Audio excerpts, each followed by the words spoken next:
the God of the living. You understand neither the scriptures nor the power of God. You are very much mistaken.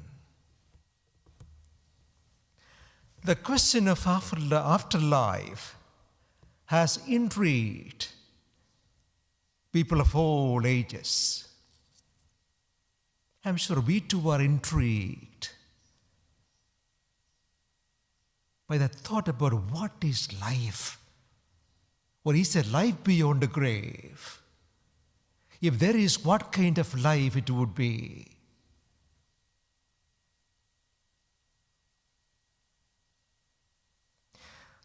We try to imagine things we have no experience of, or understanding of. We try to imagine. And we should imagine based on our human experiences.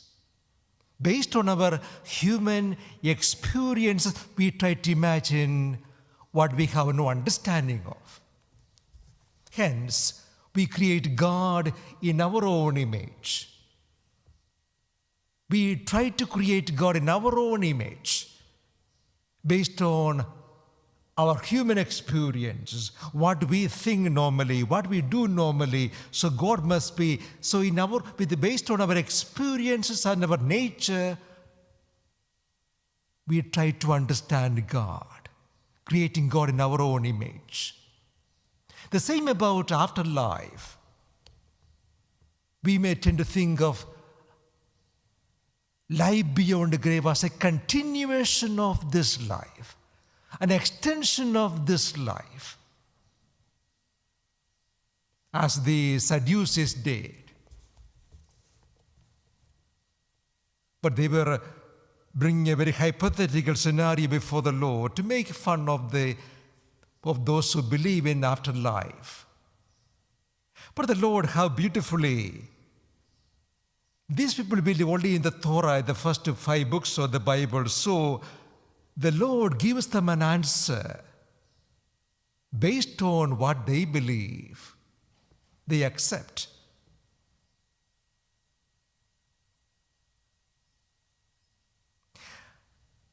What the Lord is saying is interesting. The Lord is not saying what heaven is like, what heaven is not.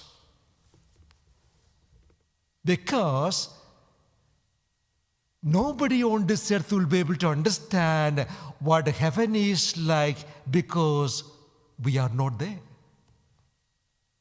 How can we understand something when we have no experience of it? So the Lord says, you will be like, not you are, you will be like. Like is like giving some kind of understanding. It's almost like. You will be like angels, but not, you are not angels. You will be like angels. Here the difficulty is the Lord knows nobody can understand something which has, in fact, not much connection to this life. In other words, living in our body, this dying body, this crazy mind, how can we understand what life is like without this body? Can you understand? To be in a life without this body, without this mind, without this body, what is that kind of life? We can't understand because we are living in this body, so how can we understand a life without body? Difficult to understand, but the Lord is giving us a very clear revelation here, which everybody can understand. What is the revelation here? He says, Abraham, Isaac, Jacob, they are not dead. They are not dead.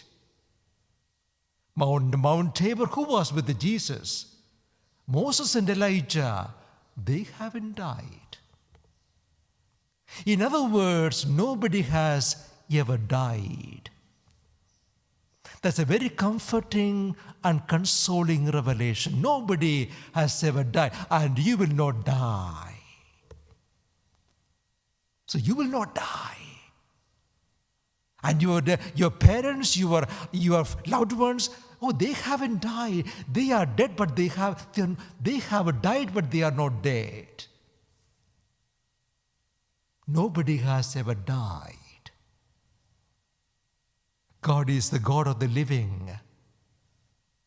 The logic here is, if God makes something, He doesn't destroy it. Because God makes somebody or something out of love, and what He has made out of love, He doesn't destroy. So if God has given life to you and me, we are meant to live forever with Him.